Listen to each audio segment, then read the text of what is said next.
Digital 410 Media proudly presents the What's the Scuttlebutt podcast with your hosts, Don Abernathy, Jeff Copsetta, and Dennis Blocker. Welcome, everybody, to another episode of the What's the Scuttlebutt podcast, your favorite World War II-based podcast. And we are here together. Dennis can't join us tonight, but no worries. Zach, our new... I would do a drum roll, but my camera will bounce all over the place. Jeff, give us a drum roll. Our new official What's the Scuttlebutt podcast producer, Mr. Zach Morris. He will do all the production producer type things in the background, plus be up to speed on our episode content for that week in case, like this week, someone says, hey, I can't make it. Boom, Zach steps in, fills the void. We continue on like nothing ever happened. You guys will never be the wiser, with the exception of me pointing it out today, but we wanted to announce that Zach is now the official What's the Scuttlebutt podcast producer. We've needed one for years, and here we are. We're moving up in the world. It only took a short 7 some odd years, but hey, we're getting there, ladies and gentlemen. But yeah, so we thought, let's change up a little bit this week. 4th of July is coming up Friday. It's big for us here in the United States, but there's a lot going on in the 40s around 4th of July, and so we figured, let's talk about some of the context and content of the past and some of the wars, big and small campaigns that you may not have been on your radar that happened right around the time that we would have been celebrating independence, which that's kind of a fun thought exercise, gentlemen. How do you... Obviously, we've experienced that during modern day war times, right? Gulf War, Desert Storm, Iraqi Freedom, Vietnam. Well, we weren't there for Vietnam, but I think it's fair to say that patriotism was treated a different way in the 40s. Could you imagine what it was like during those 4 some odd years that we were actively involved in the war? What it would have been like to celebrate 4th of July and Independence Day and the patriotism while the war of that magnitude was going on? Yeah, you bring up an interesting point. That's definitely one I've never really thought about before. But yeah, because we've discussed Christmas, we've discussed Thanksgiving, but I don't think we've really thought about 4th of July. No, and it makes me think: were they big celebrations, or were they a little more reserved because all of our resources are somewhere else and probably being better used? So that's interesting. I imagine people would put their buntings and their flags out. And I'm sure, local organizations would probably have some type of a parade and, maybe even some World War I veterans marching through Main Street. But I don't know. I don't think it's probably anything like what we do today. Well, and if you think about it too, the distance from that date to that time was shorter. And as you were just alluding to, World War I vets, some of their great-grandfathers, you have direct descendants of people who, it was only 1 or 2 generations away that family members were actively involved in that situation in those wars. And so it was a lot closer to home. Obviously, the further we get away from things, the more generations you get away from things, the less impact things have on people. But so you're closer. You got this big war thing going on. But to Jeff's point, every housewife, they're making things stretch, right? You got the ration stamps, shortages on everything. You want to celebrate, but then you got to ask, okay, well, we want to get together with the neighbors. Clearly, we're going to have a potluck, right? But even in a potluck, you're basically going to take away from your family's food supply for that week to celebrate that one night. But you may say it's worth it. So it's an interesting thought experiment. Yeah, it really isn't. It really is an interesting question. I ask myself that question all the time, Don. Is like, what must that have been like? Even July 4th aside, just what it must have been like to live in a time, especially in this country, where everybody was united, everybody had the same goal. Everybody was on the same page, and especially dial that up for 4th of July, a holiday like that. It really is interesting to have felt what that felt like to live in that time. What that must have felt like. And it's a smaller world, right? Back then, larger farm communities, less people lived in the big cities. So maybe you had extra supplies because you're a farmer. But with that being said, the world was smaller. Obviously, they didn't have the internet. The biggest thing they had for media was newspaper and radio. And so this was probably one of those few times a year where in these smaller farming communities, you put down, you take a day off and get together with your neighbors. And so once again, it may have been worth the expenditure of supplies to, because that could possibly be 6 or 7 days a year that your hardworking family can take off and commune with the community. Yeah, absolutely. And so, Well, I can tell you, I've got an interesting story from the 4th of July, 2004. okay, Uh, and I'll make it short here, but no, take your time. you know, that was about halfway through my deployment. So there was a lottery for furlough to come home for 10 days, and the number I picked was probably not going to come home at the time. But my driver and best friend from the army had swapped numbers with me. I think I drew like 20 something, and 1 through 20 was guaranteed, and then like 21 to 35 was like iffy, and then if it was over 36, whatever, you're probably not going to get one. So didn't think my number was going to go. He pulls a number 2, and he gives it to me. And because Tammy and I weren't married yet, but we were engaged, and she had joined the army. She was in basic training. She breaks her foot. They're holding her over at PTRP. So it had been about 7 months, and I hadn't seen her before I deployed. So I get to Kuwait March of '04, and she comes home like the very beginning of April. Like we missed each other by that much. And then I start my year-long deployment. So my boy Chuck said, "Here, dude, you're going home. Like you got to see Tammy. We just got started here, and you haven't seen her in almost a year." And this guy had a wife and 2 kids at the time, so it really meant a lot. Well, that was going to be my question. So that was kind of going to be my question. No. Did he give you his number as a favor, or was he one of these poor individuals who didn't have a close family to go home to? But you just answered that question, so that means even more. Oh yeah. No, yeah, it was just that's how we were. It was just that tight, and so coming home was the worst thing ever. It was like the worst possible idea in the history of ideas for the army to send you home for 10 days in the middle of that nonsense was ludicrous. But it was during 4th of July, and the feelings I had then are totally different than what I have now. But it was like I looked around, and I think about this in context with World War II.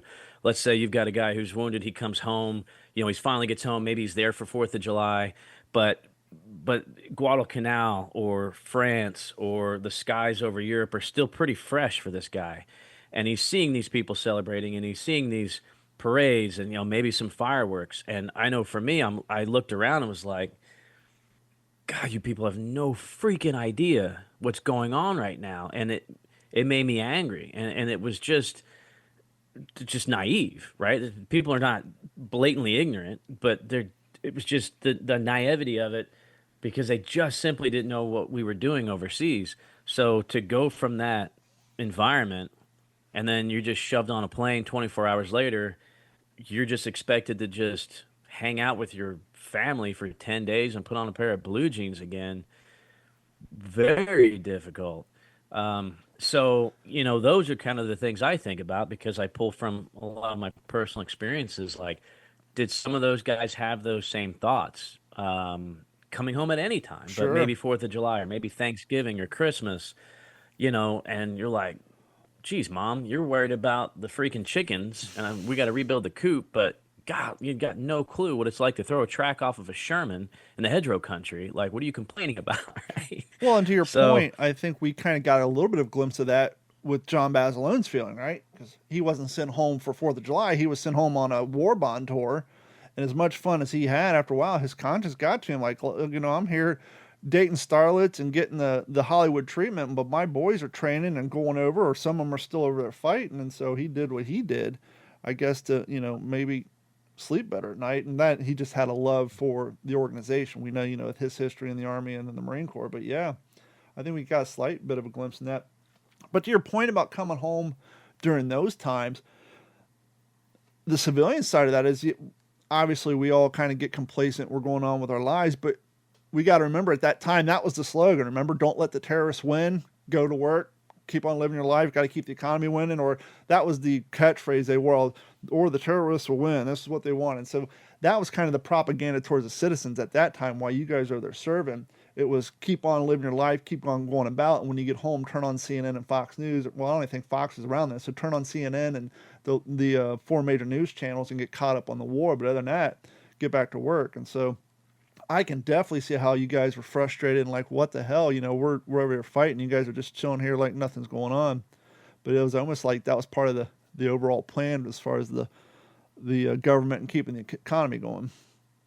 Jeff, that's so interesting that you bring up that story, that's how you felt, in 2004, because, you mentioned like it kind of like made you angry that like seeing that like like being on the home front, because I just finished the chapter I started reading, John Bruning's 53 Days on Starvation Island. And right away in the first few chapters of the book, they're talking about how the guys on Guadalcanal, like kind of how Don mentioned Barcelona, they all came home, for like a war bond tour, those pilots on Guadalcanal. And, one of the characters, Marion Carl and John L. Smith, they're sitting there in like an Army-Navy game or like an Army game, or I think it was like Alabama versus something like that. And they're just sitting there, they hadn't even been off Guadalcanal for like 3 weeks.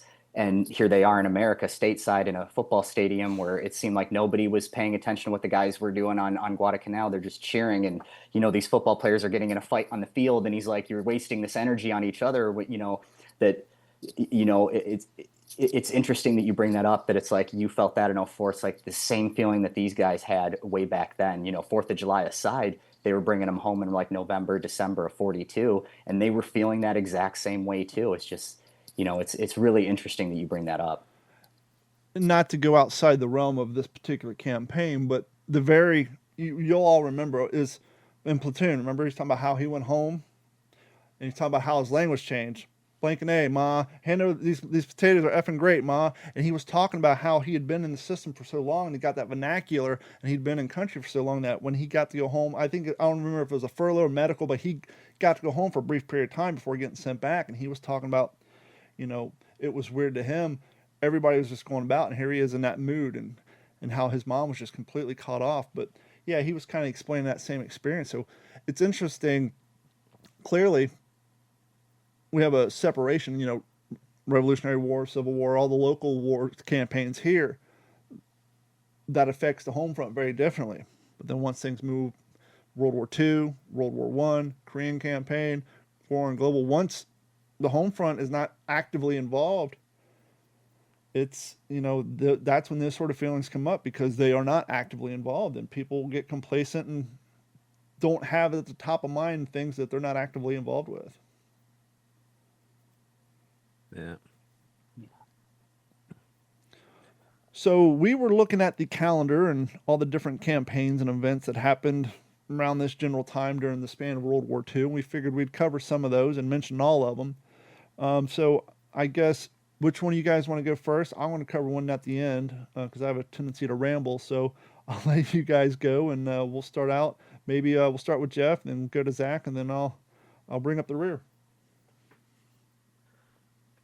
Sure. So yeah, like Don mentioned, in the spirit of the 249th birthday of America coming up this week, we wanted to kind of discuss some of the 4th of July dates that happened during World War II and some of those key campaigns and some of those wars within wars, like Don mentioned earlier. So listen, if this is your first time listening to What's the Scuttlebutt, number one, welcome. Number two, you've got a lot of catching up to do. And before I get into this, Don, we got to fix something. Zach needs a WTSP T-shirt. Yes, I do. This is bad. I was going to say that. Like, I need more. I need more memorabilia and stuff. We can definitely do that. For sure. And as a reminder, our audience need more WTSP content as well. And I have to say, we're not very good marketing people. That's one of the things Zach's going to help us out with. We don't mention that we do have a merch store, and head over to WTSPWorldWar2.com, click on the merch link. I think the merch link, there's a banner on the top of our page. I think if you click the arrow, you'll see Jeff and his crew on the train. I believe that's the thumbnail for the merch link. Click on that. It'll take you to our store. You can get hats. You can get the shirt that Jeff has, his beloved coffee mug, etc., etc. And so what we will do, we'll extend the same courtesy to Zach that we extend to our top level tier Patreon members. If you sign up for Patreon and you choose the top tier after month 2, we will send you a message saying, hey, fella or lady, go to our merch store, pick out the t-shirt you want, tell us the size, the color, and which one you want, and your address, and we'll send one your way. So we'll do the same thing for Zach. And so, yeah, we have a big store. I think we're going to work on some, Jeff and I were talking about this the other day. We want to work on some new shirt prints, maybe incorporate the Army Air Corps and their logos or stylings. Who knows, maybe we can come up with like a really cool WTSP kind of themed nose art shirt or something. We're going to come up with some aviation variant WTSP shirts. I think it's been, I don't know, a year and a half, 2 years since we put out a new shirt. The last new shirt we have is the one Jeff has with the coffee guy. And so that one. But yeah, we will get Zach a shirt and the like, some stickers and what have you. But yeah, and to Jeff's point, we do have some new listeners. And so welcome everybody. And thanks for hanging out. Yeah, all right. So for those of you who do know and have listened to this show, I'm huge on the Air War, the 8th Air Force, and their contribution to the war effort. I feel like it cannot be talked about enough. So I chose July 4th, 1943, and I got this from the 100th Bomb Group website, 100thbg.com. And this is an interesting time, July of 1943, within the 8th Air Force. Of course, as we know, this is still Ira Akers' 8th Air Force, right? So the bombing campaign has been going on for about a year, and it's almost, in my opinion, it's almost criminal what some of these guys are being put through. The strategic daylight bombing campaign that was really kind of the brainchild of General Anderson, if you will, General Orville Anderson, as he was kind of the strategic bombardment theorist. So we were still kind of hooked on the dropping those bombs down the pickle barrel, the manufacturing facilities, the marshaling yards, the submarine pens at this time. That was still the main objective. And as we know, history has shown now, it's a whole different 8th Air Force July of 1944, a year later. We've got P-51s. We've got Jimmy Doolittle at the helm, completely changing our tactics. So, but we're still on that, let's bomb military, industrial targets of opportunity. So on this particular day, July 4th, 1943, the field order called for an attack on the submarine base at La Palisse near La Rochelle in the northwest coast of France.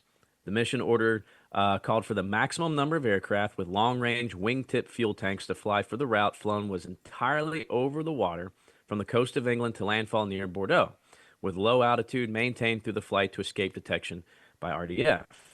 Now, at Thorpe Abbotts, where the 100th Bomb Group was stationed there, just a couple days before, they got a new commander. So, and if you've seen Masters of the Air, you probably know Colonel Huglin. He was relieved, I believe, on the 2nd of July. You know, he had the severe stomach ulcers. So Colonel Hardin comes in, Chick Hardin, and, you know, the All-American, right? He was on the Army football team back in the mid-20s. This guy was a real game changer. So this is actually Colonel Harding's first mission in control of the 100th Bomb Group on the 4th of July, 1943. So again, it's kind of a transition time period. So 27-year-old Major John Egan would carry Brigadier General Anderson as a special observer in his fortress. General Anderson would be on his first combat mission over Europe. 31-year-old Robert Pearson was scheduled to fly the lead of the second element, and two of the new replacement crews who had just arrived at Thorpe Abbotts on June 26 would also be flying their first combat missions under their leadership of the 21-year-old Owen Roan and Henry Hennington, both pilot and co-pilot for that crew. Let's see. Loaded with 1,000-pound bombs, those flying with the other groups took off first in light fog, low visibility, because the 100th main formation of B teams followed. Off was without incident, although a haze caused some difficulty in assembling. So we have a little bit of a messy takeoff, but pretty much clear skies over the channel. Then things start to go awry. At the designated IP, the groups began their turn toward the target, but due to the large distance between the groups, confusion and converging courses also resulted at the IP and on the bombing run. During the climb to altitude, Robert Pearson's fortress experienced issues when his oil pressure ran dangerously low. Nursing his fortress along, he kept dropping lower and further behind the formation. His two wingmen followed him down until about 18,000 feet, but then they had to return to the formation. Observers said Pearson's bomb bay doors were open. His crew would recall that their bombs were jettisoned in the water, and at about 5,000 feet, At 5,000 feet, Pearson told his crew that he would try and reach that small island of Ile de Laurent. As he would fly over the island with wheels down, the anti-aircraft gunners opened up on his B-17. Pearson's bombardier, John Dunbar, was hit. After Pearson rang the bailout bell, his waist gunner, Lonnie Rutledge, moved toward the escape hatch and fell through, but getting caught in the gears. Pulled free by the engineer, Jack Goss, they successfully bailed out before their B-17 crashed on the island.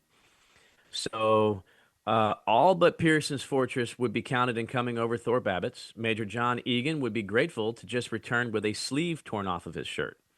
During the mission, he saw his top turret gunner, John Shea's dangling feet, which meant that his oxygen hose had become disconnected. Collapsed, Shea's head had caught between the turret and the gun sight, his hands still grasping the turret controls. Despite the fact that he was risking unconsciousness himself, Major Egan climbed into the narrow turret, replaced the gunner's oxygen supply, and narrowly missed death when the reviving man touched off the turret controls, setting the mechanism revolving. Both Major and Sergeant were sent spinning around, banging against the sides of the narrow passageway. By the time the pilot had stopped the whirring turret, the gunner had suffered a chipped fracture of the hip bone, and Major Egan was minus a sleeve. Major Egan was quoted as saying, quote, "I had visions of being ground up into one great meatball, but I'm going to miss that shirt. It was my Sunday best," end quote. Later on, Red Bowman would record in the 100th diary, quote, "The 4th of July, and we celebrated with a raid on La Palisse, France. It was one of the most successful to date, and the men who came back from the raid all agreed they had never had more fun on the 4th or set off bigger firecrackers." Yeah, you don't get much bigger than Wow. Now, Wow. that is so, on so many levels, that tells us so much, right?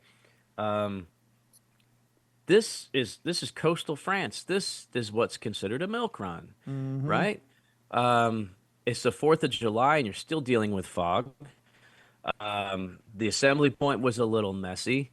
Once they hit the IP, it's even messier because of the time between the bomb groups taking off. We saw that all the time, right? Oh yeah, this bomb group's going to take off 15 minutes after us, and then they get grounded for 2 hours, and then they send them anyway. Like I said, it's just those, to me, those criminal thoughts that Bomber Command had to just go ahead with stuff and send these boys over there. It bothers me. Yeah. Oh yeah. And then you also see that kind of, almost an immature feeling, right? Like they're still just boys that come back and like, man, this is the best 4th of July we've ever had, bombing this submarine pen. But still, when we think of the heart of what the 8th Air Force was doing and what they were supposed to do, bombing these U-boat pens probably really wasn't any different than Doolittle's raid over Yeah. Tokyo or Osaka, right? Yeah. What did it do? Oh man, the enemy was like, wow, a lot of B-17s in the air, right? And just because we put maybe, let's say, the majority of those 1,000-pound bombs into that mean point of impact, oh, that makes us feel good. Did we destroy any of those submarine pens? Probably not. So again, this is a year into the aerial campaign, and we're still doing some of the same stuff that we've been doing for a year, bombing these submarine pens, thinking that we're actually taking out German industry or bombing a marshalling yard that's back in operation 4 weeks later. And it really just has to make people think. And I'll end it with this. How is this relevant? How is this relevant today? Why care, right? I'm a history teacher. This is what we do. Why do we care about this? We just saw a week ago how a specific weapon carried by a specific aircraft, strategically placed. Now, we saw at the end of World War II, strategic bombing could end a war. We see today, strategic bombing can prevent one. Yeah. That's relevant. What these guys were doing, or not accomplishing, but what they were doing overall, was setting the stage for things like Operation Midnight Hammer, for things like a bunker buster hanging off of a B-2 to do what they just did in Iran. That's what these guys, that's where this started. And this is where we learn all of the lessons. And we chewed up a lot of meat learning those lessons. And if it wasn't for those guys, hey, I mean, we all talk about Saving Private Ryan, right? We all talk about Band of Brothers and D-Day. Not a single German plane in the air, though. That's a big deal. Boots on the ground. is not always our most valuable asset. We need those force multipliers. We need control of the skies. It's been proven in every campaign. And again, to think about today, like how is this relevant today? But think about what we did with Midnight Hammer, even just trying to keep it the element of surprise, right? The element of surprise itself can be the most dangerous weapon. It can flip the tables when you're outnumbered and outgunned. That's a force multiplier in itself. And for us to keep something like that secret for the most part in today's world, That's what I was going to say. Now with social unbelievable. media and, it's like, how do you keep troop movements and staging quiet? How do you, Right. you tell your troops you're sending them to X and you're really sending them to W? I mean, there's got to be a little subterfuge in order to keep things quiet, especially with how quickly stuff travels nowadays. Absolutely. And to Jeff's But point, these sub pens, I just saw a video on YouTube, I think a week ago, modern day drone footage. Forgive me, don't know what city in Germany, but they're showing a sub pen today. The thing is so big, the concrete is so thick that even in 2025, no corporation could find enough value in this oceanfront property to spend the amount of money that it would take to dissect this damn thing, because the concrete and rebar is so thick and the structure it takes, the footprint is so huge that no one can justify the cost and demolition of this thing to reuse the property. It would cost so much money to demolish this thing that they wouldn't make it back on whatever they possibly put there. So this thing's still sitting completely abandoned, and it doesn't look like it ever saw a bullet. But it's just, I think they're saying like 8 to 10 feet thick ceilings of pure poured concrete and rebar. It's just you're not going to go in there with a stick of dynamite and bring in some Las Vegas demolition crew. It's not going to happen. And it's things just sitting right there on oceanfront property to this day because it's just too big of a damn undertaking to get rid of. yeah. And just to kind of combine the points that you guys were making, it's really interesting that Jeff brought up the point of, were any of these pens even destroyed? I read the actual book that's the miniseries is based off of Masters of the Air by Donald Miller. And that was one of the things, even lessons learned after the fact. Why is that important? It's like, well, we learned that even like that scene, I'm glad they put it in the series where he holds up the ball bearing at like the briefing and he's like, this right here is the reason, we take care of these ball bearings, we destroy these factories, we destroy the German war machine. That wasn't necessarily the case at all. That they could have wasted the better part of a year trying to target those installations, when really Donald Miller near the end of the book is like that. When we look back in retrospect, hindsight's always 20/20, but the things we were targeting with the daylight bombings that were so risky already, we weren't even really, were we making an impact necessarily? So it's like even those valuable lessons that we fought entire wars over is like, well, let's learn from what we targeted. Had they, targeted, maybe I think he brings up, railroad stations and things that supplied running through Switzerland. Like maybe if we would have targeted those, it would have slowed him down 6 months earlier. But it's really interesting that you guys bring up that point, like lessons learned. Well, it kind of brings up the questions like, was there a little bit of hint of A, this is how we've always done it, and B, we got to do something? It's not really having an impact. We got to do something. We have to show people. Not saying that was the case, but it makes you wonder, to Jeff's point, like, well, if we're doing these daylight raids and we have very little to show for it on our after action reports, are we doing this just to say we're doing it, or what's the bigger plan here? But we'll never know, because the people who made those decisions didn't write that down. Zach, what do you got for us, sir? All right. Well, before I launch into mine, which is kind of like a little two-part July 4th story, I just want to make a couple comments about Jeff pointing out the merch.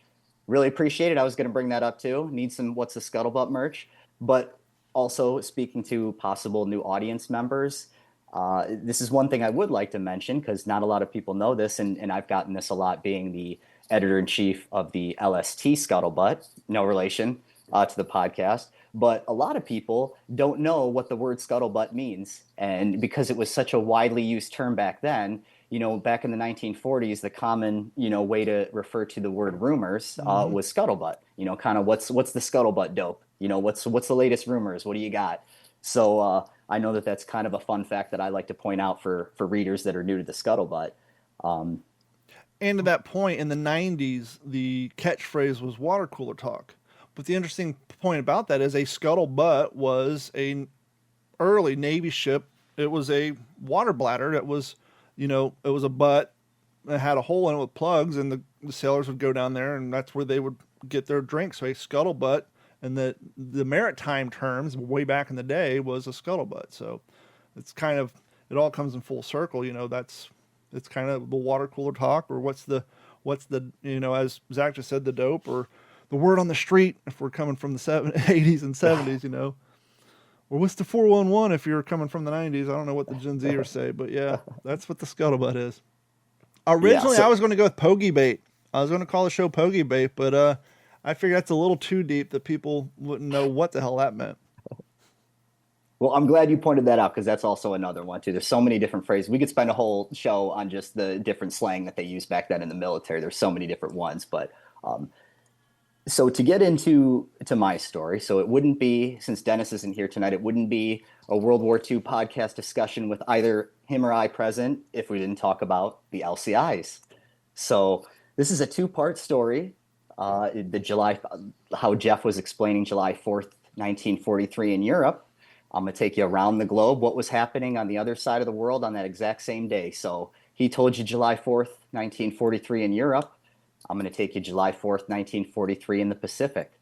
So July 4th, 1943, they just got done taking Guadalcanal and the Russell Islands in the South Pacific and the Solomon Islands. And the next target was a little small island called New Georgia. It's a group of little islands.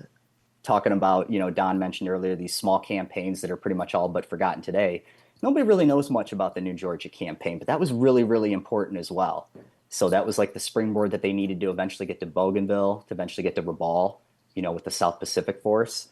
So why was July 4th, 1943 important or significant for New Georgia? Well, that was the LCIs, for those who don't know. It was a little Navy vessel, landing craft infantry. That was the LCI's big debut. You got to remember, in the beginning of World War II, the amphibious force didn't exist. They needed to develop all these different landing craft, like the Higgins boats, the LCVPs, the LCIs, the LSTs, all these abbreviations for these landing ships. They were brand new. They'd never used them before. All of these landings are now going to be like the first landings for all of these different types of landing ships. And July 4th just happened to be the LCI's big debut. That was the first time that they were used in the war. They came all the way across the Pacific, and the first LCI flotilla that was used in action was LCI Flotilla 5. So that was my grandpa's flotilla group.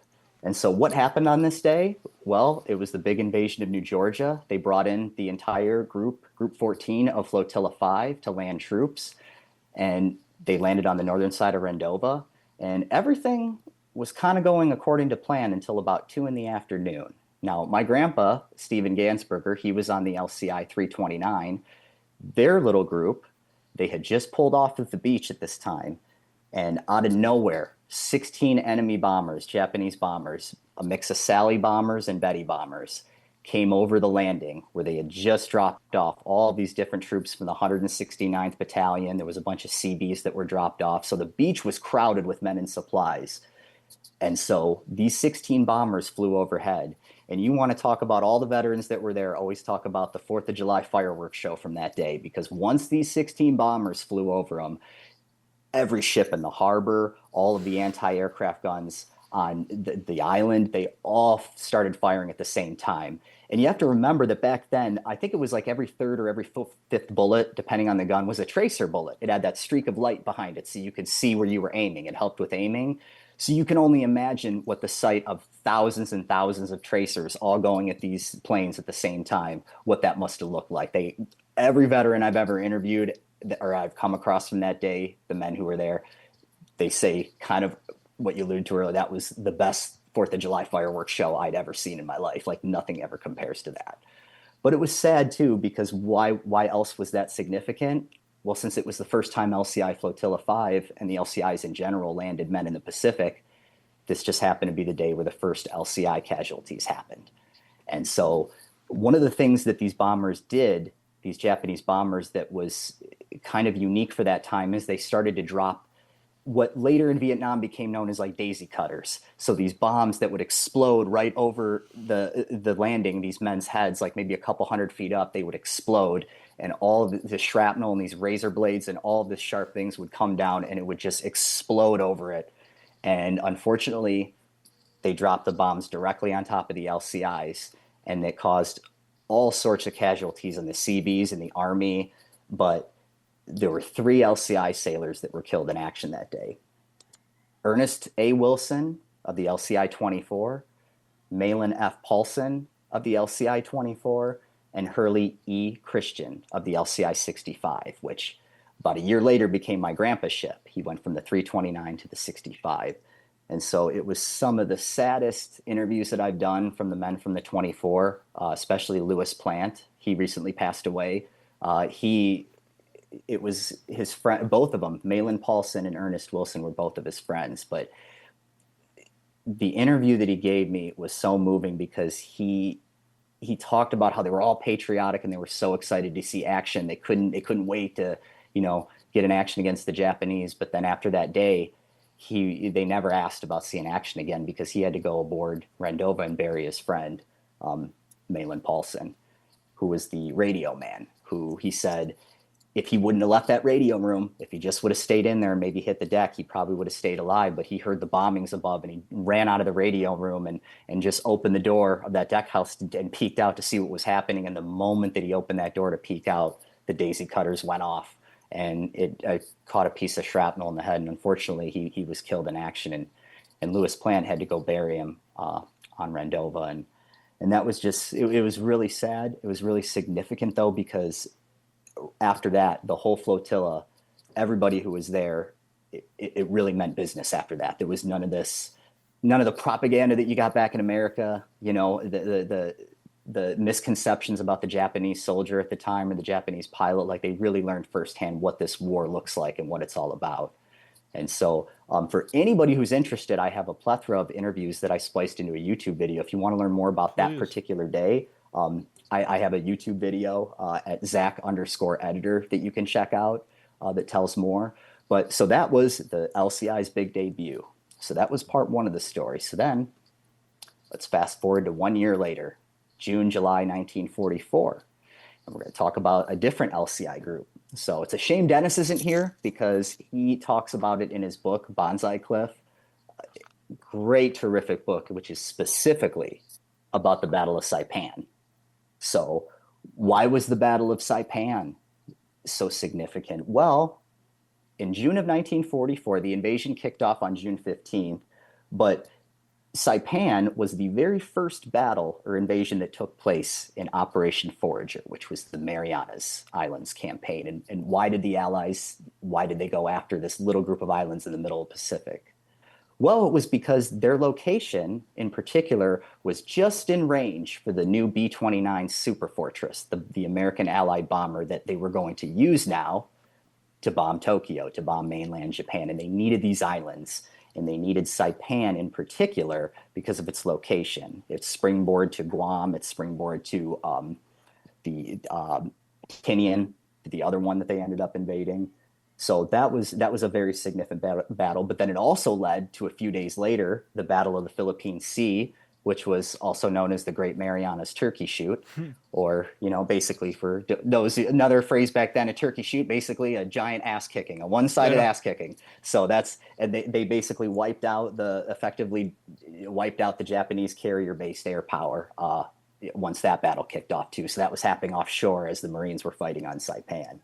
But for those who want to learn more, it's a terrible battle also because it's one of the significant things that happened was mass civilian suicides.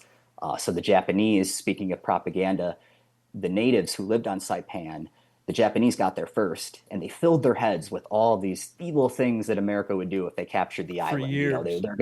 They're gonna torture you, they're gonna kill you, they're gonna bayonet your children, your little babies, eat your kids. So whatever you do, don't surrender. All these other terrible things they filled their heads with. And when the Americans did finally invade and they realized they were going to capture the island, a lot of these civilians on Saipan, they committed suicide by hurling themselves off these cliffs. And most of them occurred on the very northern end of the island at this Marpy Point. And Dennis does a great job in his book talking about what it was like for the men in the LCIs in Group 8 of Flotilla 3 having to witness this, because of course these Americans are horrified watching this happen off the coast, and they're doing their best to try to use megaphones or loudspeakers to try to say, hey, we're not going to do anything, please surrender, please don't kill your children, please don't kill yourselves. And they didn't listen, and they did it anyway. And there was a lot of battles that dealt with civilian deaths, but this one in particular was very, very unique. And like I said, anybody that wants to learn more about the Battle of Saipan, please check out Dennis Blocker's book, Bonsai Cliff. And if you do also want to learn, just you're the type of historian, maybe you had a relative at Saipan, maybe you want to learn more, there's a couple other books that aren't about Saipan, but they have really good chapters about Saipan in there. One of them is William Manchester's Goodbye Darkness, and then the other one is Colonel Joseph Alexander's Storm Landings. That's another really good one that has specific chapters about Saipan. So again, the LCIs were so important, and you don't really get their perspectives very often, but when you do, I highly recommend checking them out. So that was a July story, 2 years apart, that was very significant for the Allies in World War II. And to that point where you're saying about the civilian casualties and civilian deaths, obviously the impact's even worse when it's done voluntarily, quote unquote. But I think there's been thousands of interviews where even the most hardened combat veteran says, it's one thing to see a combatant in a uniform die in war, but it's completely different to see the civilians, the innocents, the people who are caught up in this war, who have no choice in the matter. It's always harder to see them go through that, comparatively speaking, because as I just said, they don't have a choice in the matter. They're just literally in the wrong place at the wrong goddamn time. And it's just heartbreaking, especially when kids and families are involved. Oh, yeah.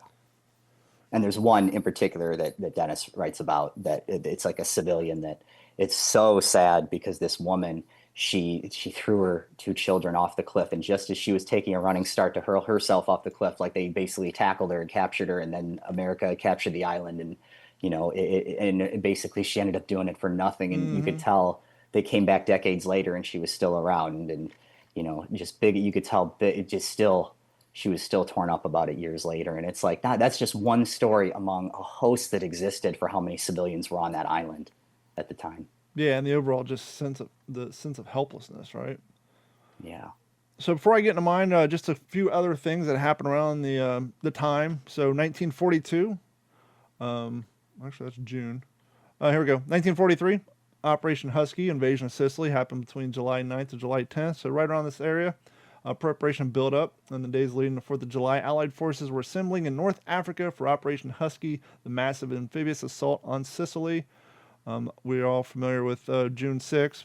That ran all the way up into July, which would have been Operation Overlord. 1945, from July 4th, right around July 4th, all the way up to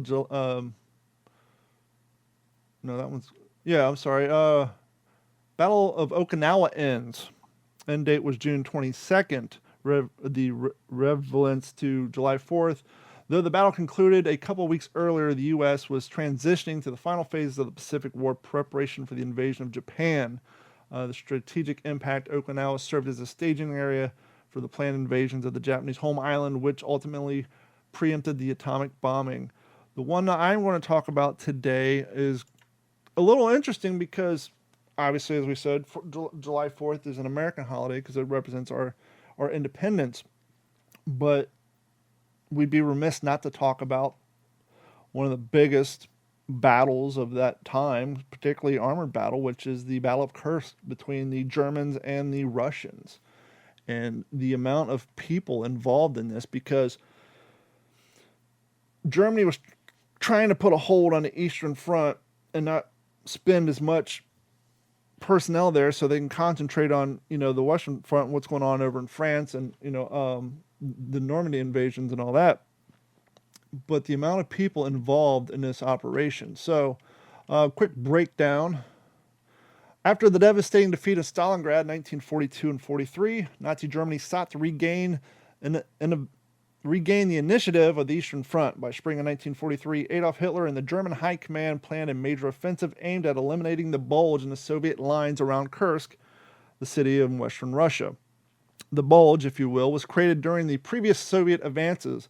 The plan, dubbed Operation Citadel, aimed at encircling and destroying Soviet forces positioned there, thereby weakening Soviet momentum and stabilizing the German front. However, Soviet intelligence, aided by local partisan and British ultra program, had foreknown of the offensive and prepared massive defensive belts. He basically made about 6 or 7 what they're calling belts, but think of it like kind of a smaller Maginot line, if you will, without the concrete blocks. But these are different defensive perimeters, fallback points, if you will, made up of buried tanks or just the turrets throughout. You had landmines, different defensive positions. But throughout this bulge in the map, kind of like I was saying, it's kind of like the Battle of the Bulge, but the bulge went the opposite direction. So the Germans were kind of planning on making this attack, but as I said, the Soviet intelligence, with the assistance of Britain, caught on to the plan. Start date was July 5th, 1943, went all the way to August 23rd, 1943, approximately 7 weeks. German offensive, Operation Citadel. Those involved. Here's the layout, if you will, because this is a huge battle to get into in a small little segment on this podcast. Maybe we'll do a whole episode, but just here's an overview on equipment and those involved. German forces, total of 900,000 soldiers. Tanks and assault guns, they have between 2,700 to 3,000. I heard reports that was the amount of artillery and tanks that they had, but a lot of them weren't in battle order.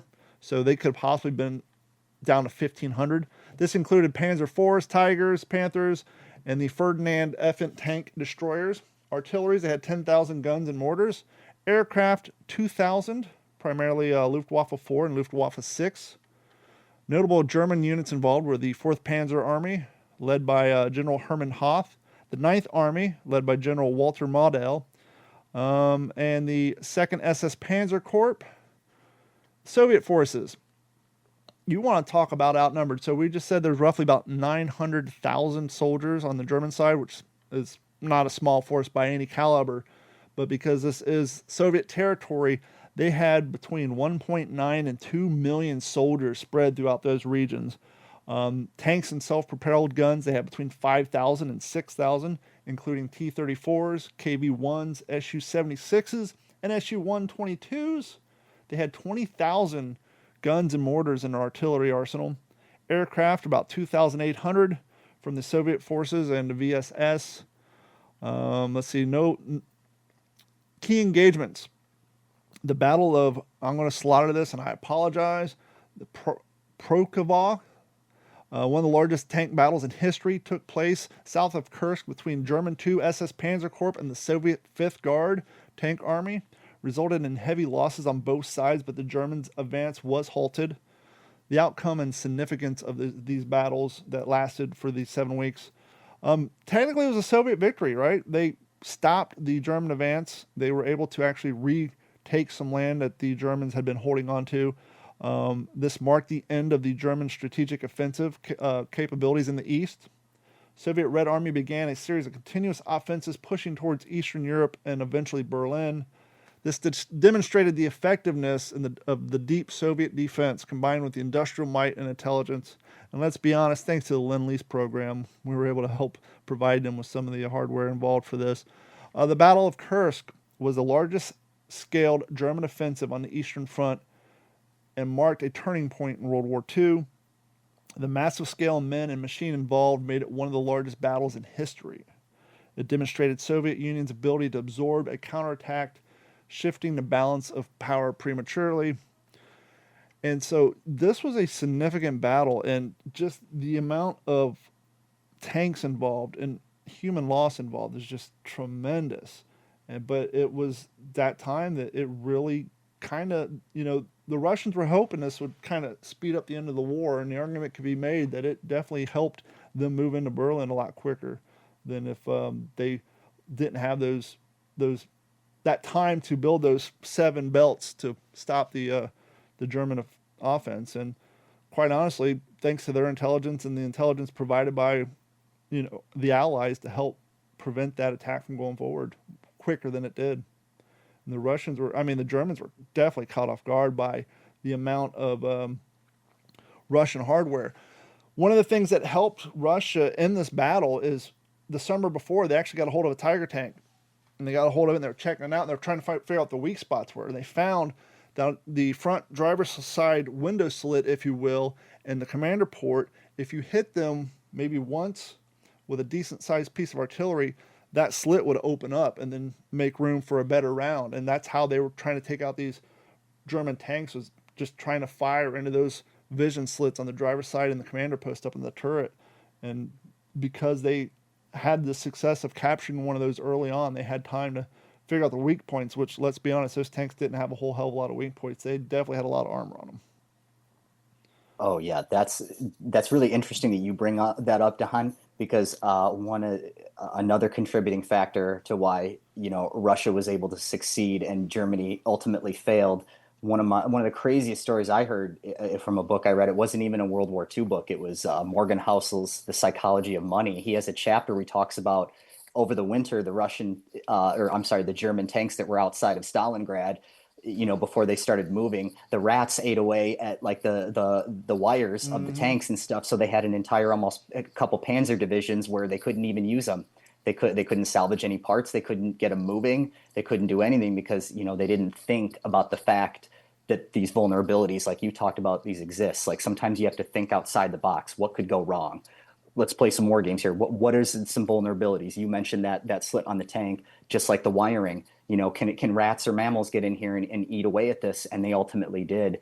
And it's little things like that it's just nobody really ever thinks about. And it's just how much of a difference that can make, especially because you said that particular Eastern Front, we hear so much of the Allies with thousands and tens of thousands of guys. They had millions of men on each side that were fighting each other. It's like, I can't even extrapolate that in my mind. I can't even imagine what a battle with millions at a time looked like. It's just, it really is wild when you think about it. Literally cities attacking cities. And one of the other things that the High Command of Russia did that was smart is because they had access to this German tank and realized the armament, they said early on, hey, in this defensive, let's not shoot our self-propelled rockets, look like tanks, let's be honest, and our tanks at their tanks. If by all chance, let's try to use our artillery and our tanks on their infantry. And it just so happened to work that the German infantry kind of outran the movements of the tanks up this, in one of the huge battles up this kind of this hill where the Russians had the high ground. And because of the soil conditions and the infantry kind of moved quicker than their tanks, they were able to do just that and use their artillery primarily against the German infantry and not lose their equipment trying to do head-on battles with tanks that they know that they couldn't take out. And so they strategically tried to use their artillery and their armament against smaller equipment and humans, opposed to trying to go head-to-head. That's why they just buried them up to their turrets. They're like, we're not going to outrun these, so let's hide them as best we can and use them strategically, and it proved to work out well for them. I think about the logistics of that. Trying to give these guys food. Oh, or fuel for the tanks. I mean, tanks are great, but they don't run on chocolate bars. Mm-mm. So the amount of, they say it's something like 7 or 8 to every one guy on the ground is what it takes, right? 7 or 8 other bodies behind you, supporting you, feeding you, making sure you've got ammunition, fuel, all of those, the classes of supply. It just blows my mind. How many others did it take? If you've got 900,000 Germans, how many others are making sure these guys have proper gear or didn't? Maybe they didn't have some of those resources. Yeah, we know the Russians weren't exactly too point. touchy-feely with the needs of their men. I mean, we've all heard a story where you get a rifle, you get some ammo, he gets shot, congratulations, you got yourself a rifle. But to Jeff's point, now, right, we know that through Lend-Lease they had Shermans, but not a whole lot of Shermans were mentioned in this particular battle. So with that being said, I don't know what the standard tank crew of a Russian tank crew was when they weren't using Shermans. I'm imagining it's probably still the same 4 or 5 guys. But that's 4 or 5 guys in a single tank that you have to feed. So not only you got to feed that tank the fuel to get it there, but that one battle unit has 4 subunits inside that need water, that need food, that need clothing. So that one little tiny tank is almost a small city in and of itself when it comes to Jeff's mention of logistics. And and getting these guys fed and the equipment they need. It's just tremendous amount of effort and work. Yeah. That's such a And good point. communications. Yeah. Communication. How do you communicate? You know, you got a flank that's caving in. How do you get enough? How do you have enough time to say, "Hey, we're weak on the right side. I got to pull resources from the left." By the time word gets there, right, and Right. these guys mobilize, it's too late. Release the So pigeons. it's interesting, yeah, for some of these, you know, and I'm thinking like lower level, you know, company grade officers, right? These lieutenants and these captains, these company commanders, how do you manage? You'd have to think so far ahead because of the lag of communication and then the lag that of whatever you're trying to relay to your men. You know, you've got maybe 250 guys under your command and a company sized element. That just sounds like a nightmare And to all that the way point, around. we've heard the stories that even on the American side, right, when we had the quote unquote the highest best technology, that there was always communications with the radio equipment that was on these tanks. You know, you got air cover coming in, they're dropping short, trying to communicate. You can only imagine what that was like in Russian and German, you know, on the Russian side where you got 2 million guys out there, 2,000 planes in the air. I'm sure there's a little bit of friendly fire and like Jeff said, lack of communication. I mean, just the a battle on that scale that lasted 7 weeks, just slogging it out is just insane. I couldn't even imagine. And I mean, and that region in and of itself, how many different battles throughout history has come through those lands? I mean, the poor people in those areas. It's just, I mean, it's just in their history going way back. Oh yeah. Logistics is something that nobody really ever thinks about, and that's you guys bring up some great points there. It's like, what does it take to arm and feed An and army. supply millions of men? It's just wild when you think about it. And especially places like Russia at that time, right? I mean, that's why they relied so heavily on Lend Leases because they didn't, you know, they had manufacturing, but not at the scale that we did. And so, I mean, you have all these people trying to feed your population plus feed your military, and to have that large scale of troops, it's unimaginable. And let's be honest, they had accountants with like abacuses. You know, we weren't. You know, they weren't there with their latest computers running spreadsheets on how to get this crap done. You had guys, pencils and pens and protractors and abacuses and Texas Instrument, whatever premium version of a calculator they had at the time to do all this stuff. And it's all being delivered via rudimentary communications and runners. And just like Jeff said, you know, you want to move this battalion of tanks to this area. How long from the thought in the planning room to the initiation and the movement of what was that time span? It's just, when you think of it like that, it's like, well, I guess 7 weeks wasn't that. I mean, as quick as communications. I mean, it's just mind blowing. Yeah, a lot of people don't realize that it's like in the days now, the modern days of satellites and like you said, spreadsheets and things like that, that did not exist back then. Really, the only means of communication are, you know, the wired telephones, which I mean, those get cut all the time. They were saying in World War II.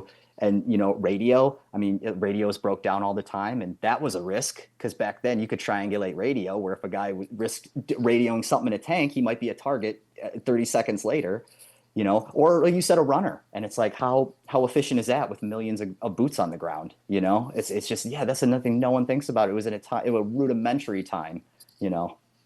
And here we are having a little podcast where the three of us are in three different Right? zip codes in 2 different states. And sometimes we'll have, you know, a guest on the other side of the planet, and you know, with the little difference of a half a second delay, here we are entertaining an audience, and they're trying to conduct a world war with papers and runners. And you know, you got to have a language where you can't say certain words because the radio communication was so shoddy that you didn't want to say the number 5 because someone might think you said fire. And, you know, so you have to redact certain words from your vocabulary to prevent, you know, miscommunications over this rudimentary technology that was all they had, which was highfalutin at that time. It's just, when you think of the amount of what got done with the technology available to them, it's mind blowing. That's another really good point that you bring up, Don, is the fact that it wasn't just as simple. Even when they could communicate, it wasn't as simple as like, hey, bomb this area right now. They spoke in code. They had a phonetic alphabet. If you'd had to spell something out with code, sometimes, places in the Pacific, they're using Navajo code talkers to be able to communicate these messages, because it's like, it wasn't just as simple as saying something on a radio. It was coded and encrypted. And so just multiply the difficulty of that and apply that to a battlefield where you're getting explosions and being fired at. Like, I can't even imagine keeping your head in a Jeff, situation like that. I know you've used an EE8 field telephone at a museum. I have two of them. I had one set up at the D-Day event. Brand new batteries, brand new wires. There's no gunfire. There's no bombings. There's a few people. What? Yeah, can you hear me? I mean, you're standing at a museum with some people around talking, and the quality is so low, the power is so low with brand new modern day D-cell batteries. Granted, it's not hooked up to a switchboard, but could you imagine trying to communicate with those when you got hundreds of rifles, submachine guns, 30 cals, mortars, bombs going off, and that's, I mean, they're not the loudest form of communication. I can definitely imagine communicating under fire with a really hot new Motorola and a lapel mic. Yeah, could you imagine that with an old handset made by Kellogg, running through some two paired wire that has already been spliced together 18 times because it keeps getting bombed? I mean, here's the thing to keep in mind, though: bullets weren't slower. No, communication was, but bullets weren't. So it's a whole nother dimension. Yeah. So as somebody who's been carrying a firearm for over 13 years daily, one of the biggest inconveniences is when you come home, you need to take your firearm off of yourself and put it somewhere safe, somewhere secure, especially if you have kids. Now, I know most of us are responsible. We have a gun safe somewhere, but let's be honest, usually these gun safes are big, they're bulky, they're kind of out of the way because they're a bit of an eyesore. Your wife doesn't want them where everybody can see them, so sometimes they're in your closet behind some clothes, sometimes they're in the garage, sometimes they're in the mudroom. And let's be honest, taking your firearm out and walking to those locations to secure it is a pain in the butt, but you have to be a responsible firearm owner, especially if you have kids in the house. That's why you need to get yourself a Stopbox Pro portable gun safe. You can make it non-portable. You can drill some holes in it, mount it to a place of convenience in your house, but it requires no batteries and no electricity. You simply come in your house, walk up to your safe, choose your finger button combinations, open a safe, remove your firearm from your person, put it in the safe. If you close your safe, just that easy, it's secure.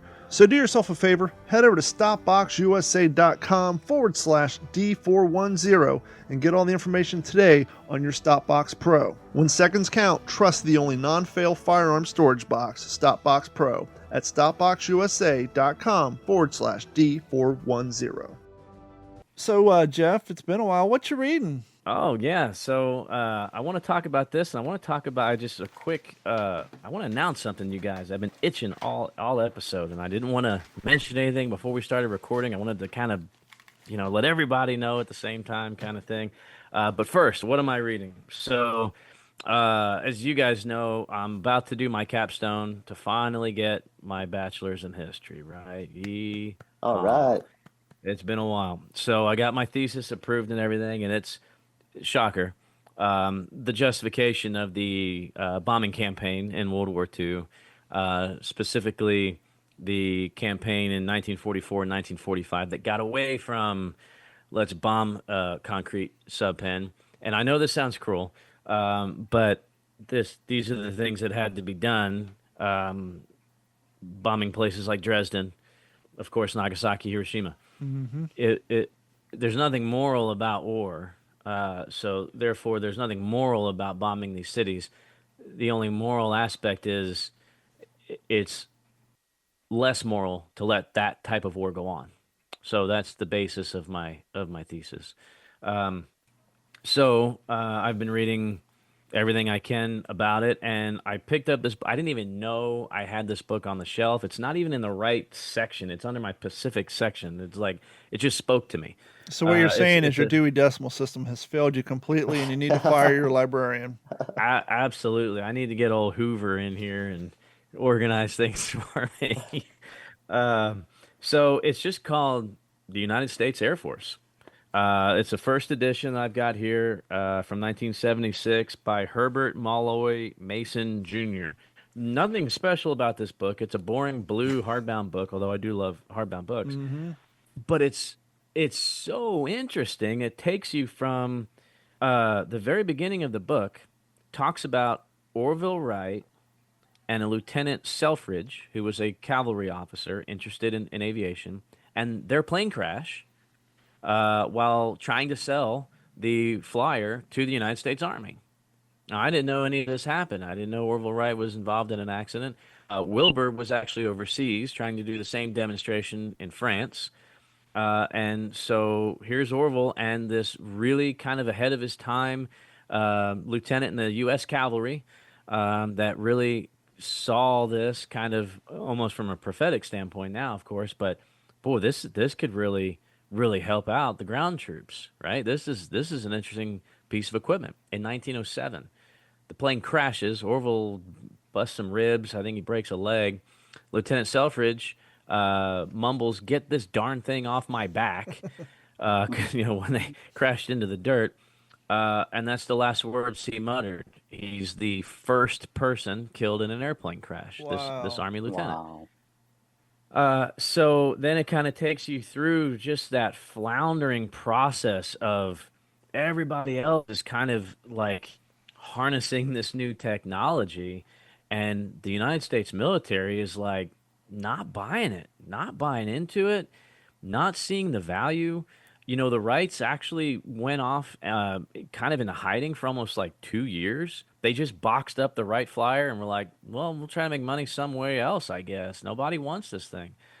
And then it takes you into World War One, where it was just, again, the American military decision making at this time and the corporations. We were pulling guys that worked for like Packard Motor Company and Ford, of course, and all these big corporations to kind of build this board of directors as to how best to manufacture airplanes. What factories are we going to use to meet the needs of the French? It was essentially the French that said, look, you guys have the means to do this. No other country does. We need so many thousands of engines, so many thousands of airplanes delivered every month.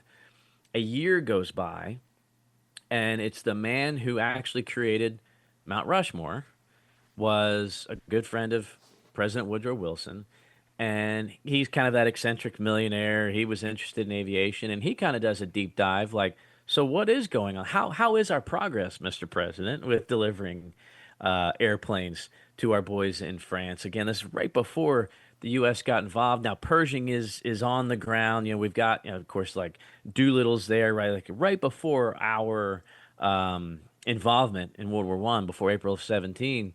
And this board goes, oh, crap, we haven't actually delivered a single airplane. Not a single one. Wow. So, yeah.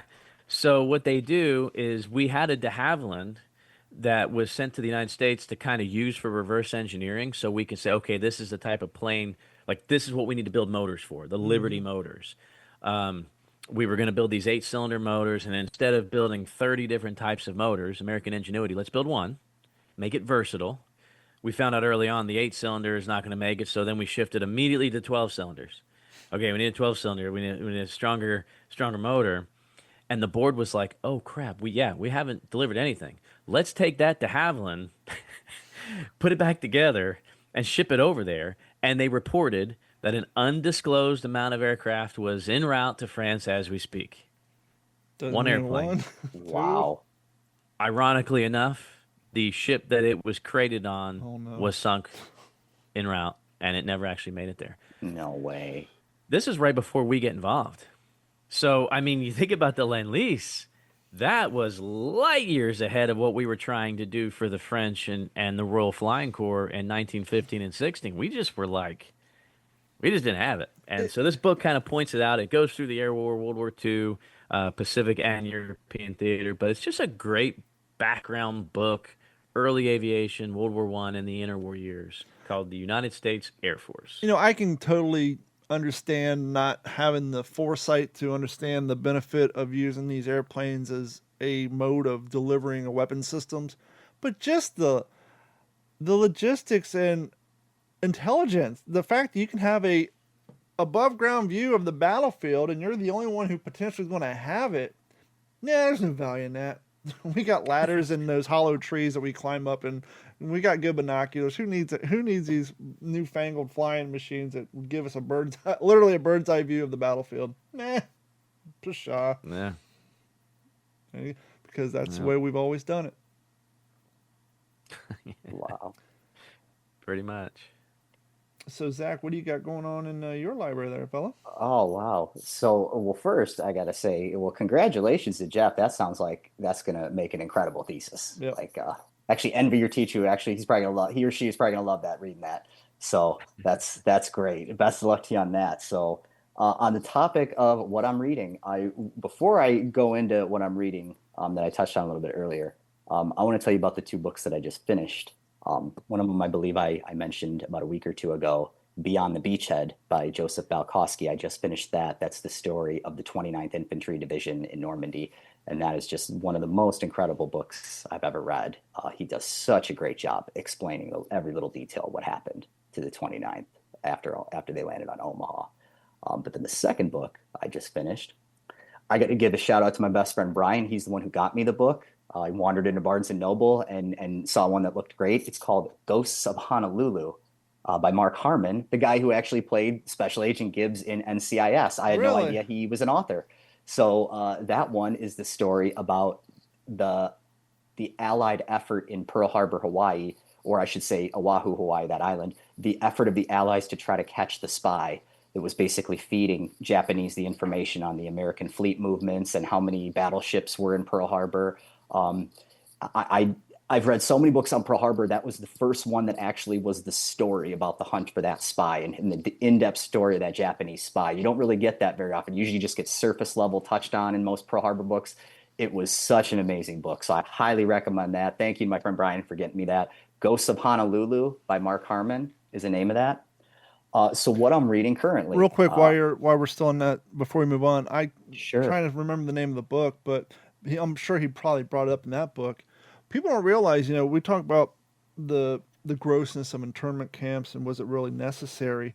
I didn't realize this until I read a different book. I can't remember the title off of hand, but the population of Hawaii at the time had more first and second generation Japanese Yes. immigrants than native Hawaiians or even Americans, Europeans. Like, it was a majority of the population of those islands were first and second generation. The Japanese and the Nisis, they called the second generation.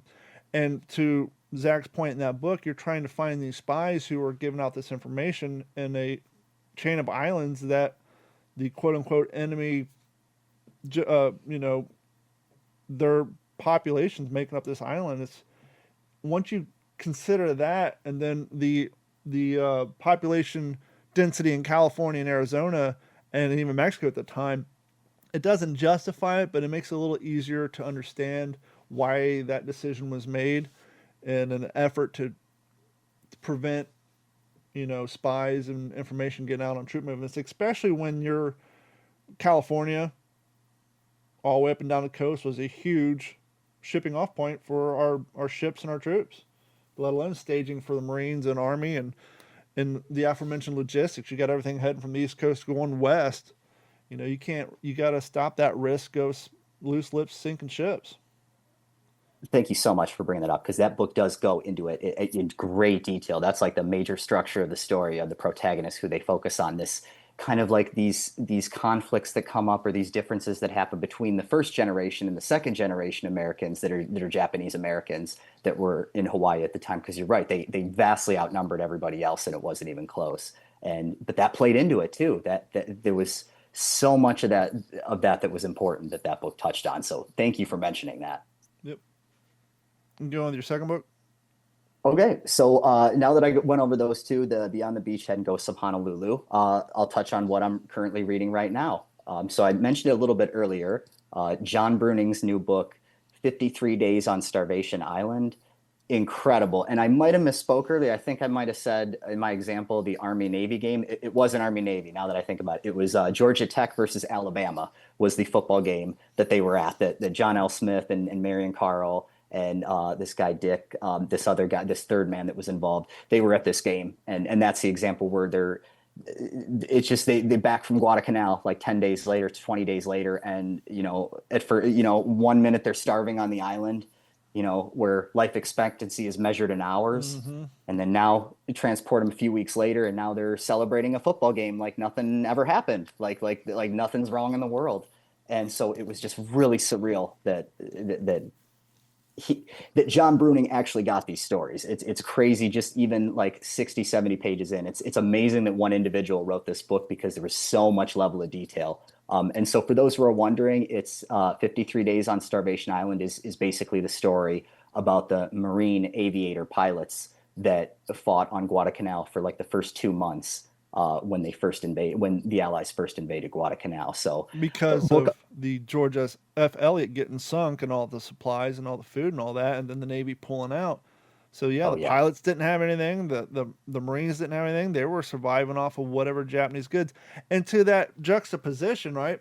Starvation Island, literally, to now you're not only at a football game, and I'm sure there's plenty of hot dogs and popcorn to be had. So just to go from literally you and your friend starving and then kind of having that guilt, right? You're here at this game and your buddies are still back there eating, weevil-filled rice and whatever K and C rations they can get their hands on, and you probably just crushed 4 or 5 hot dogs and getting ready to crack your second bottle of Coke before going home or going back to the hotel and doing whatever else for the night. So yeah, I mean, that's just a huge juxtaposition.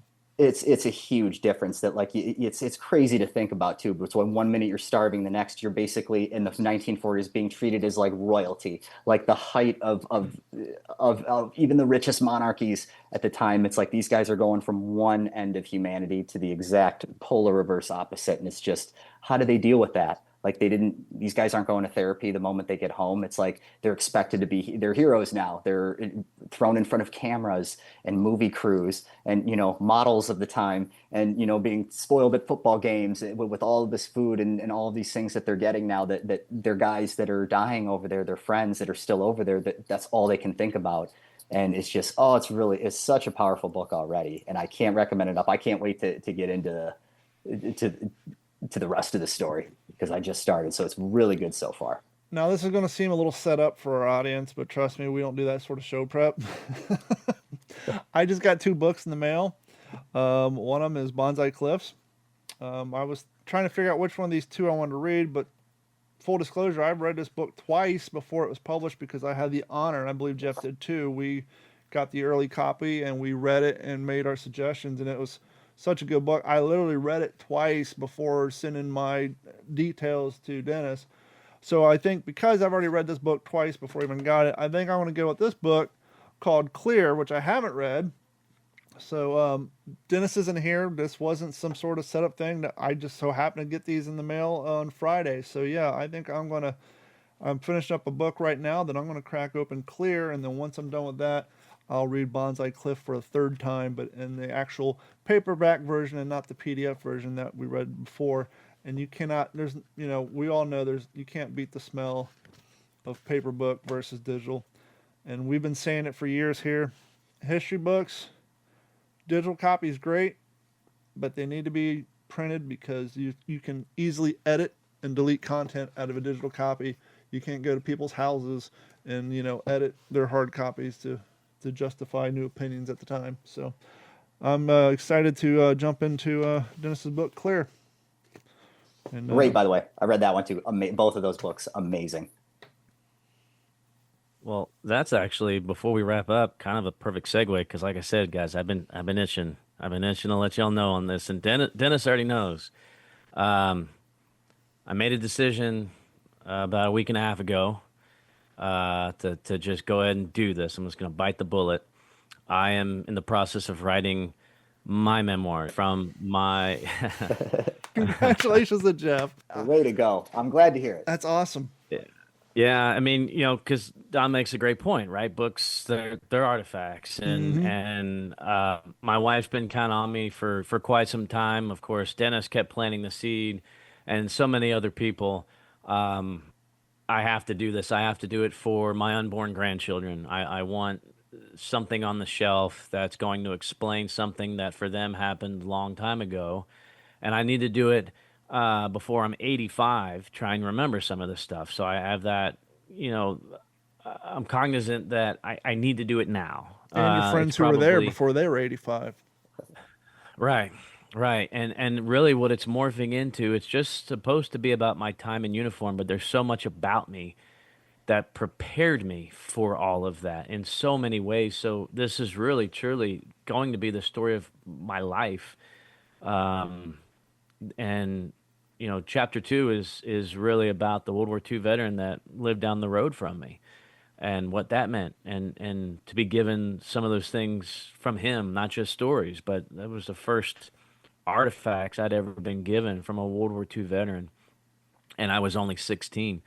And so it's going to really, you're going to hear about both of my grandfathers, and all the way through my service. And I've got every letter that was written to me when I was in basic training. I have every letter that was written to me. I have boxes of stuff from when I was in Iraq. All the mail that I got from this little town here that I live in, elementary schools sending me stuff. These kids have long graduated now, but in 2004 they were 5 years old with crayons drawing pictures of the American flag, sending them to me just because I was from their town. It was really special. And so all those things are in there, of course, meeting President Bush and the Fox News interview with Neil Cavuto and all those things that happened in such a short amount of time from '01 to '05. I think it's time that I finally get this out, and it's hard. It's hard, Chuck meant a lot to me, and I'm going to talk about that story of him giving me his ticket home. He ended up with my number, of course, and he did get to go home, and this will be in the book. But he's, when he first got back, he said, he just kind of looked at me. He said, "Dude, I should kill you." What the heck, man? What happened? He's like, as I was leaving BIOP, Baghdad Airport, he says, "I'm leaving BIOP." He said, "We just get airborne, and we start taking surface-to-air missiles. We're doing all this evasive action, the C-130. He's like, "I'm going to die in Jeff's seat." This is Cop Seta's seat. What the heck? So yeah, that was my plane ticket that I was supposed to have. So all those things will be in there. And just the importance of appreciating this country, and when I fell in love with this country at such a young age, traveling all over the West with my mom and dad as a kid. So it's going to be in there. It's going to be patriotic, and it's going to be funny, and it's going to probably make some people cry. You're going to fall in love with my wife when I met her for the first time when she was 15, and we ended up working together. And so it's because I nothing without her, right? The girl I left behind, and here we are 20 years later. So it's a lot. And I just want to say to anybody who's ever written a book, Zach, of course, among them, what an undertaking. And mine doesn't have to have historical references, right? This is just a story of my life. Yeah. But it's hard work. It's hard. I'm thrilled for you, man. I am ecstatic to hear this. This is great news. Congratulations, Jeff. That's Yeah, awesome. Thrilled to hear it, man. You're gonna do a great job. It's an undertaking, but it's so rewarding when it's done. It's the whole experience. Yeah. It's not even the end product when you hold it in your hand.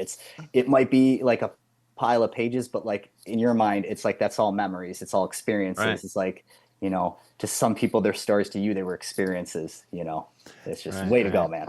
And not only that, but the tangible pride and literally this thing didn't exist before I sat down and made it exist, and now it exists. That's like just the most beautiful thing ever, and I'm thrilled for you. I'm excited, and Oh yeah, it'll can't be wait to read interesting it to when it's see done. how you come out on the other side, because I'm sure it'll be life changing. Just getting those thoughts and memories and words down, it's going to be super therapeutic for you, I'm sure. Yeah, I think so. Anyway, so yeah, couldn't wait to tell y'all. You have to Way let to us go, know when you man. have a working title. Not yet, men.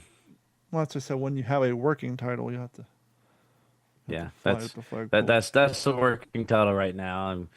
Um, Oh, not you yet, know, there's man. gonna be Say that one more not time, yet. Jeff. I didn't catch that. Yeah, What's you, the you working you cut title? out. I thought you said not yet, man. Like I don't have one. So not That's what I yet, thought he man. said too. Oh, Yeah. oh, yeah, not yet, men. That's awesome.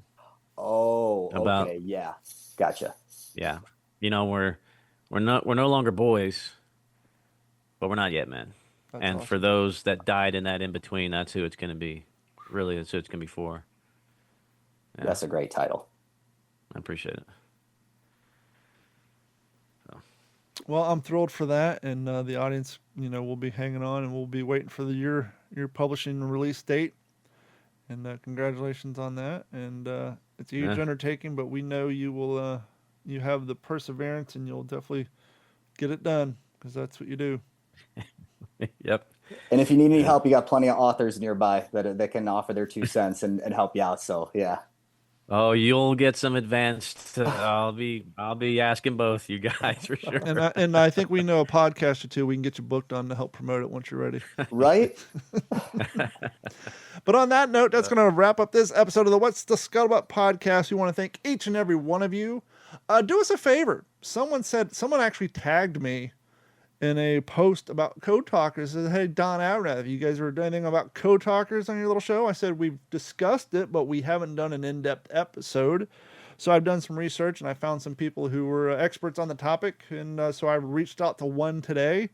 And so what I'm getting to is if you, much like this particular gentleman, said, hey, I've been listening to your show for a while. Why don't you guys talk about X, Y, or Z? Send us an email, mail call at WTSPWorldWar2.com. And now that we have a producer, we'll put him on it and we'll get your subject matter covered. And if we said it, we've been saying this since the beginning. And Zach's a perfect example. Jeff's a perfect example. Dennis, Zach, and Jeff are all people who were guests on the show multiple times before they became members on the show because of their knowledge.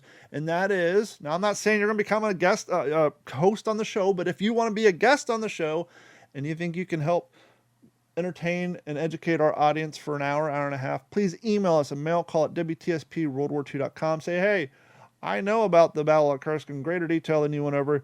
I can cover it. Please come on. We've been saying this at the beginning. There's way too much different campaigns, different topics of this World War II that we all are fascinated with so much that we can't all possibly know everything about everything. And so please email us. We'll get you on the show and you can help bring some new history to our show.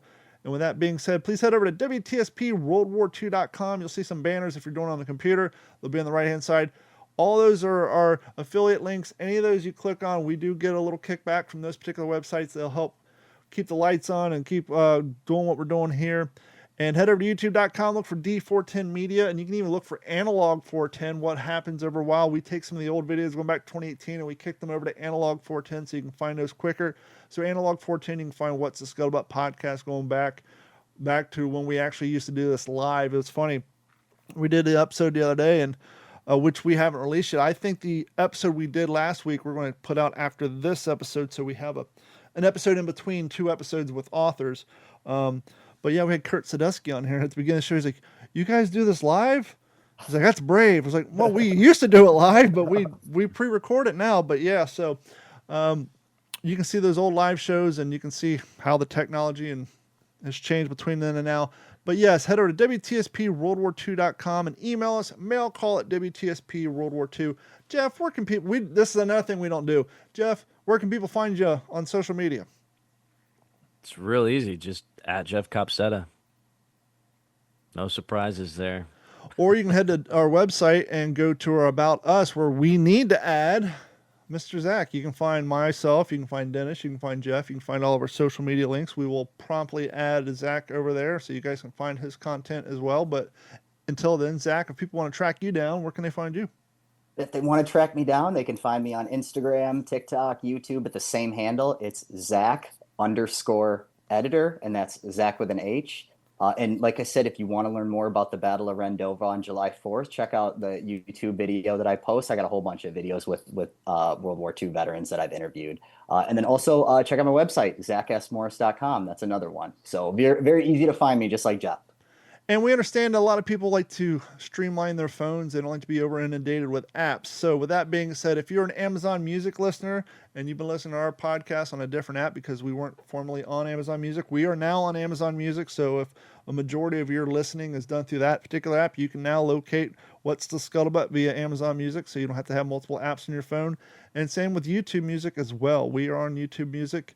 Look for What's the Scuttlebutt. Thank you guys so much, and we will talk to you all next week. This has been a Digital 410 production.